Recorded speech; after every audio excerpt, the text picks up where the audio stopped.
بسم اللہ الرحمن الرحیم۔ السلام علیکم ورحمۃ اللہ وبرکاتہ۔ نبی کریم صلی اللہ علیہ وسلم نے فرمایا کہ جب تم میں سے کسی کا شام کا کھانا تیار ہو چکا ہو اور تکبیر بھی کہی جا چکی ہو تو پہلے کھانا کھا لو اور نماز کے لیے جلدی نہ کرو، کھانے سے فراغت کر لو۔ اور عبداللہ بن عمر رضی اللہ عنہما کے لیے کھانا رکھ دیا جاتا، ادھر اقامت بھی ہو جاتی، لیکن آپ کھانے سے فارغ ہونے تک نماز میں شریک نہیں ہوتے تھے۔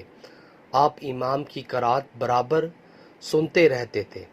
نبی کریم صلی اللہ علیہ وسلم نے فرمایا، اگر عورت اپنے شوہر سے ناراضگی کی وجہ سے اس کے بستر سے الگ تھلگ رات گزارے تو فرشتے اس پر اس وقت تک لعنت بھیجتے ہیں جب تک وہ اپنی اس حرکت سے باز نہ آ جائے۔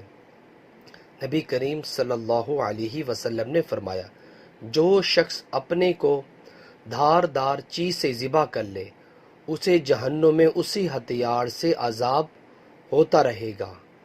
نبی کریم صلی اللہ علیہ وسلم نے فرمایا، مردوں کو برا نہ کہو کیونکہ انہوں نے جیسا عمل کیا اس کا بدلہ پا لیا۔ حوالہ موجود ہے۔ ویورز، اللہ تعالیٰ سے دعا ہے اللہ تعالیٰ ہمیں بھی اپنی زندگی کو اسلام کے مطابق بسر کرنے کی توفیق عطا فرمائے اور 5 وقت تکبیر اللہ نماز پڑھنے کی بھی ہمیں توفیق عطا فرمائے۔ ویڈیو کو شیئر کریں۔ جزاک اللہ۔ السلام علیکم ورحمۃ اللہ وبرکاتہ۔